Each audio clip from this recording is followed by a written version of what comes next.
Hi, and welcome to the show. Subscribe at kevinmd.com/podcast and get CME for this episode by clicking on the CME link in the show notes.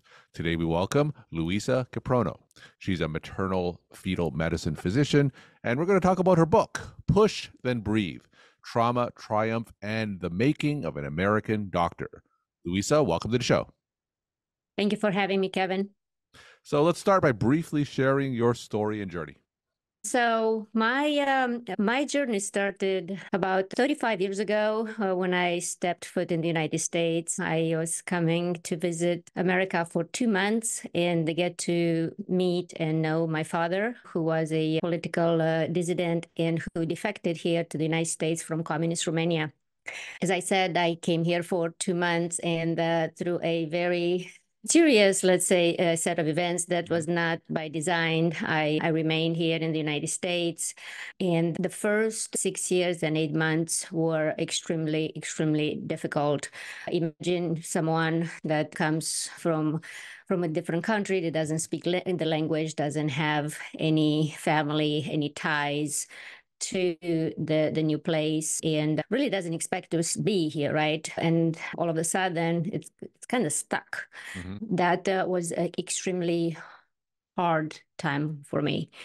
And after I received my American citizenship, I succeeded to move out, achieve my independence from my father, and do go back to school, get into medical school, and ultimately 15 years later become a physician, an obstetrician and gynecologist, and further later on I became a maternal fetal medicine specialist. My desire to help people, though, came from a very, very young age. I was a very sickly child. I had chronic throat infections, and ultimately in my second grade, I, succeeded to, well, not me, my mother succeeded to convince the doctor to do surgery to remove my tonsils, which turned around my life. And that to me was just amazing how people, can actually heal others, heal patients, and give them back what it really matters the most, their health. So since that time, I decided that this is my dream, to become a doctor. And I've always, there was nothing else that I wanted to do more in life by the way of profession. And then, after I became an American citizen, after I became an OBGYN, maternal fetal medicine, then I started looking back and realized that, besides the physical, organic form of health, people also need emotional wellness, mental wellness. And we all have at some point or another, run away from something or try to forget about something. But truth be told, it catches up with us. So instead of trying to self-limit ourselves and always bring ourselves down, that we were just not good enough, that we come from a very, unsightly or negative past, we just have to start looking at how to heal ourselves, move above that, move beyond that, and not only survive in life. Really, life is too short. We need to figure out what we really want, grab our dream, and really make it happen. Because then you can say, I achieved my own potential. I thrive. I am thriving in life. I'm not just surviving. So your book is titled Push Then Breathe, Trauma, Triumph, and the Making of an American Doctor. Tell us about the events that led you to write your book. So this book started about 36 years ago, in all truth. A couple of months after I set foot in America, I started handwriting the first chapter of this book. Didn't make it past, I would say, about 20 pages and handwritten in Romanian. And then I closed it, tucked it aside in a box, and it sat there literally for all these years.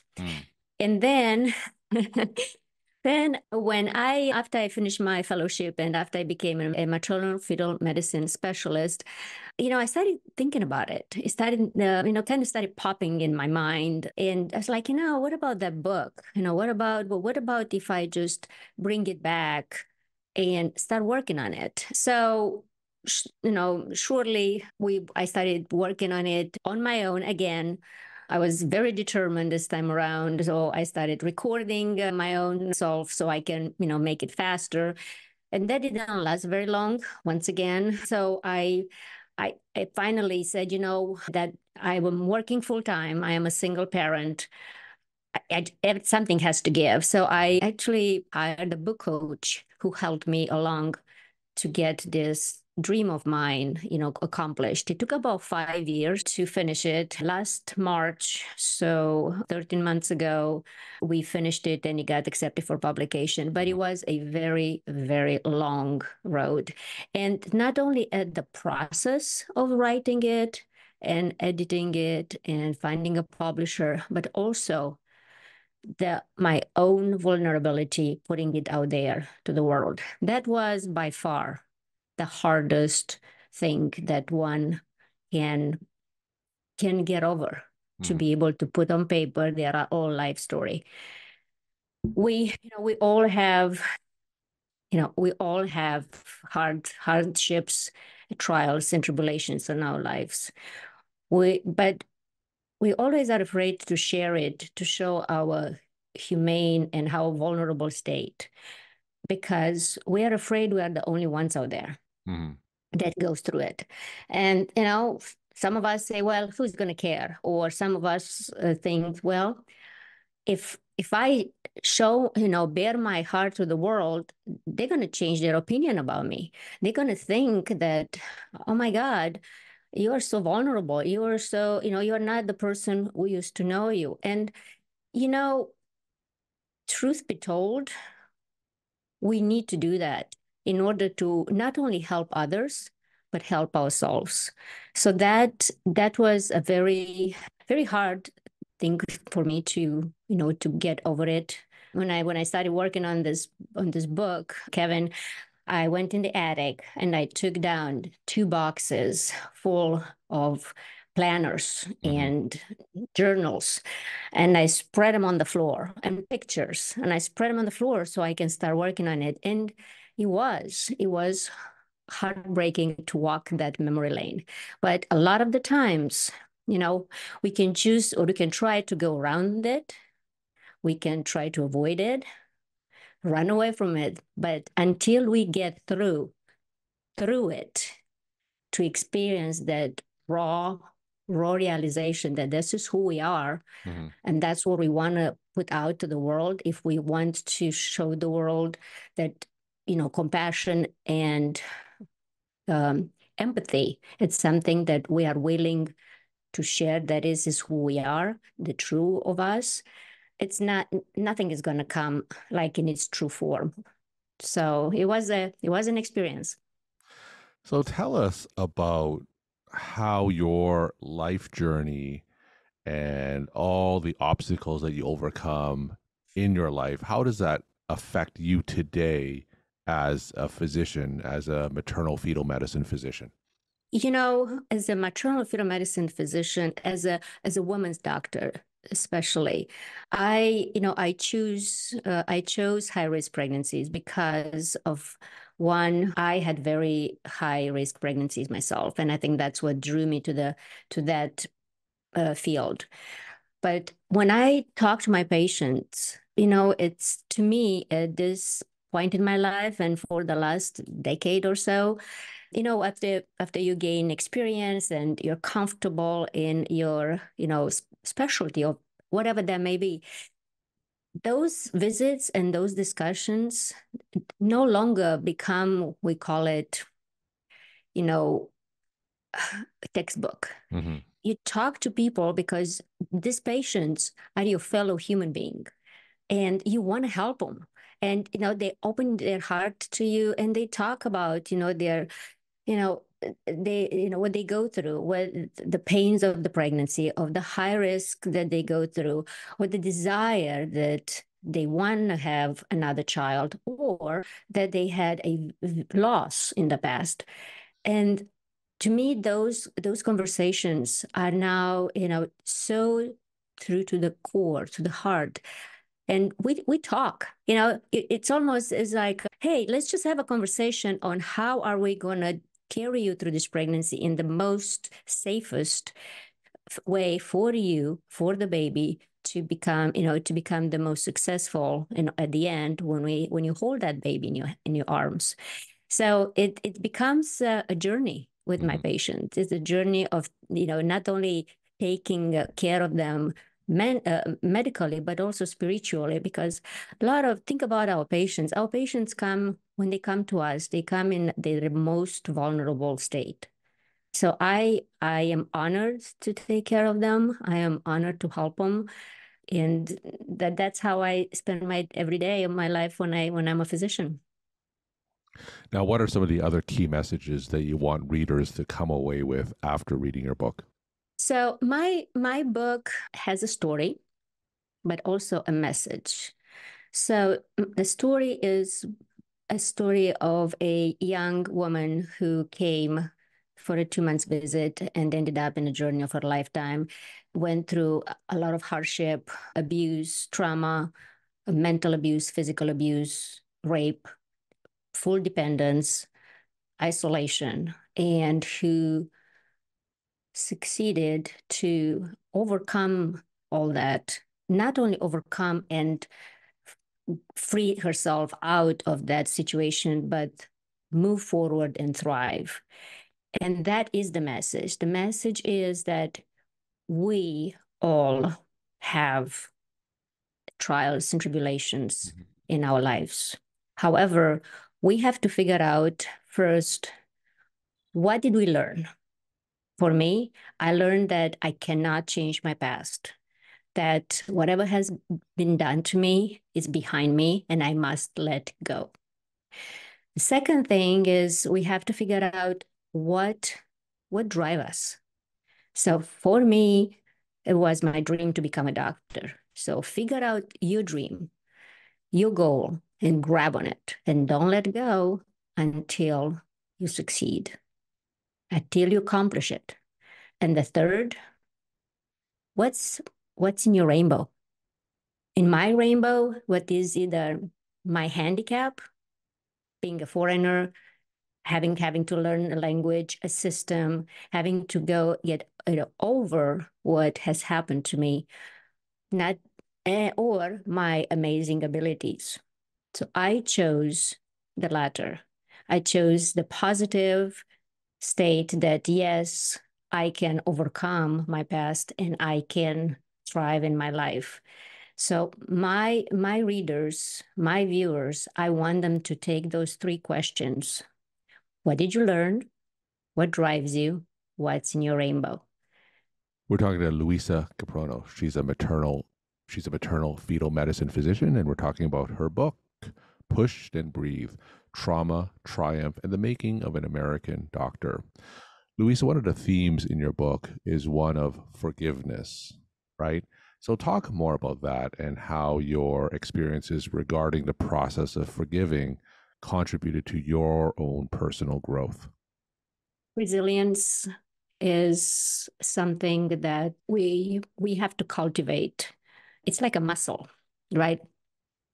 I hear the word resilience a lot nowadays, but practicing resilience is it's not like you wake up one morning and say, oh, I'm going to be resilient. It is being resilient. It is the gift or the characteristic of someone to learn from their shortcomings, from failures, and get up and dust off and get back at it again and learn from what they fell short last time. Mm-hmm. The second thing is you have to be patient. Patience and consistency are very important, and not only in life, but our personal growth. If we are not patient and we want everything immediately, the same thing, we are not consistent. We all, we all want to have things today. or tomorrow. But truth be told, that cannot happen. A long-lasting success or a long-lasting, goal that has to be attained does take a lot of patience and consistency. The importance of community and leaning on your community, leaning on your friends, leaning on what I call them the lighthouses, that one person or two you can pick up the phone and you can talk, or you can meet, cry with them, have them listen to your worries or your hopes, helps me quite a bit, helps me a great deal come back stronger from my weaker moments, because truth be told, we all have those. And last but not least, don't forget to fill up your cup. We all need that recharge moment. We need those fuels to be able to make us sustainable. What can it be, right? Well, for me, it's running. Okay. But for others, anybody has anything, can have anything. Reading, journaling, walking, looking at birds, listening to music, walking a dog, gardening, all that's filling your cup. And you have to remember that if you are kind, you have to remember to be kind to yourself and feel that every day, because you're going to need it. I need it. We all need it. It's just mental and emotional and holistic replenishment of our mental wellness that keeps us going. It's not like a sprint. Life is not like a sprint. Life is like the journey of 10,000 miles. So you got to pace yourself to have everything that you want to have done, accomplished to the best of your abilities. And my final question, Luissa, just share some take-home messages that you want to leave with the Kevin MD audience. So someone asked me, so after this book got published, which by the way, it made a Amazon bestseller the day before it launched, says, well, what now? What do you expect? What's our goals? Mm-hmm. So I say, I'm a curious type of individual, but I am whatever comes next, I'm just gonna let it arrive and assess it and accept it and kind of run with it. I am an accomplished physician. I'm an accomplished human being. I have done a great deal of my life, and I accomplished everything, pretty much everything I've wanted to. But really, at the base, at the core, I am a mother. I'm a wife. I'm a daughter. I'm a human being that is loved, that is, accomplished, but it's cared for. Mm-hmm. And I am seen. And being seen, the power of being seen by others the way I am, it's one of the most beautiful gifts someone can give me. And I want to give it back to our humanity by, showing empowerment to women, by showing people how they can too become what they really want to become and they have destined to become. So that's all I have today. Luissa, thank you so much for sharing your story, perspective, and insight. And thanks again for coming on the show. Thank you, Kevin. It's been my pleasure, and I've been honored to have to be in your show with you.